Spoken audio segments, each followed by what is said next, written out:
Kamo, estudyante ba mo?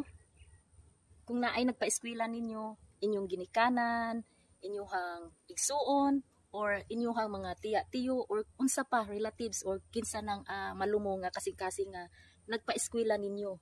Kung naamoy ingin ana, ang pingin ninyo kay ngano, swerte na kaayo mo nga naay nagpa-eskwela ninyo kay para baya na siya sa inyong future.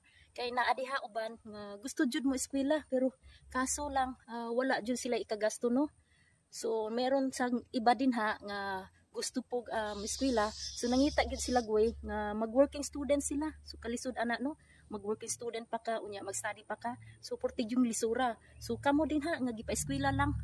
Paningkamot in taon mo ayog sayangi ang ilahang time sa nagpa-eskwela ninyo og sa kwarta kay ngano lisod kay pangitaon ang kwarta karon. So tinarong jud mo pag-eskwela kay inyuha na siyang makuha in the future nga naamoy kanang inyuhang maayong trabaho. So good luck sa mga estudyante.